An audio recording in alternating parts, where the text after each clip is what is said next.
பிறந்த பிறகுதான் ஹிஸ்டரியை உருவாக்குவாங்க உலகத்தில். பிறக்காததுக்கு முன்னமே ஹிஸ்டரியை உருவாக்குனவர் தான் இயேசு கிறிஸ்து. யோவான் பத்ம தீவுல சொல்றாரு, உலக தோற்றத்துக்கு முன்பாகவே அடிக்கப்பட்ட ஆட்டுக்குட்டி இயேசு கிறிஸ்து. உலகம் உருவாக்குறதுக்கு முன்னாடி ஆண்டவருக்கு தெரியும் மனுஷன் இப்படி கீழ்ப்படியாம போவான், இப்படி ஆண்டவர் விட்டு போவான், அதுக்காக ஆண்டவர் தன்னுடைய குமாரனை அனுப்பணும். எல்லாம் ப்ரீ பிளான் ப்ளூ பிரிண்ட் அங்க இருக்கு. அதன் பிரகாரம் தான் இயேசு கிறிஸ்து நமக்காக வந்து ஜீவனை கொடுத்தார். ஒருத்தனை இயேசுவை தொட முடியாது. அவர் உயிரை எவனும் எடுக்கும்போதுக்கு எந்த அதிகாரமும் கிடையாது, எந்த பவராலும் முடியாது.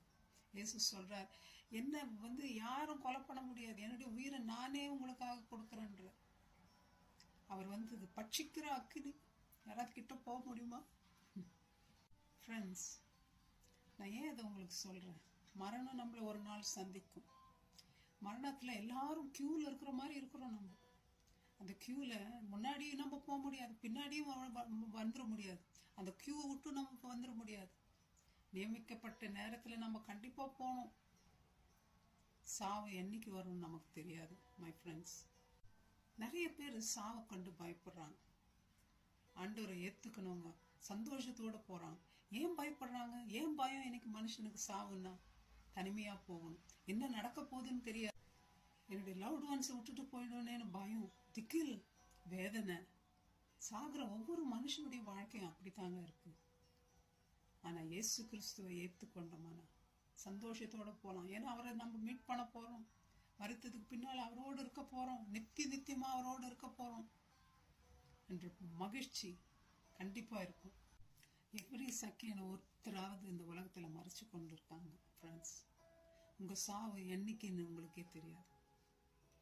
என்னதான் சம்பாதிச்சாலும், என்னதான் வாழ்க்கை இந்த உலகத்துல வாழ்ந்தாலும் எல்லாத்தையும் நீங்க கண்ட்ரோல் பண்ணலாம்னு நினைச்சுக்கலாம். ஆனா சாவுக்கு அப்புறம் உங்க பணமோ எதுவோ உங்க கூட வரப்போறது இல்லை. தனிமையா போறீங்க நீங்க. அதான் பைபிள் சொல்ற, நிர்வாணியா இந்த உலகத்துக்கு வந்து நான் நிர்வாணியா தான் போகணும்.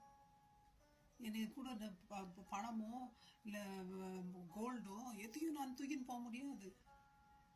தாயின் வயிற்றுல வரும்பொழுது யாரும் கோட் போட்டுன்னு வெளியே வர்றது இல்லைங்க. ஃப்ரெண்ட்ஸ், யோசித்து பாருங்க, நம்ம செய்த நற்குணங்களும் ஆண்டவர் மேல வச்சிருக்கிற நம்பிக்கையும் தான் நம்ம கூட வரப்போகுது. அந்த இயேசு உங்களுக்கு வேணுமா? நித்தியமா நீங்க வாழ்க்கை கழிக்கணுமா? இந்த வாழ்க்கையில் இது வந்து டெம்பரரி வாழ்க்கை. அதான் அப்போஸ்தலர் பவுல் சொல்றாரு, கூடார வாசிகள் நாங்கள். கூடாரத்துல டென்ட்ல இருக்கிறோம், வாடகை வீட்டுல இருக்கிறோம். இந்த உலகத்துல பர்மனன்ட் வீடு மோட்சம் தாங்க. நீங்க ரெடியா இருக்கீங்களா? பாவங்கள் மன்னிக்கப்பட்ட நிச்சயம் உங்களுக்கு இருக்கா?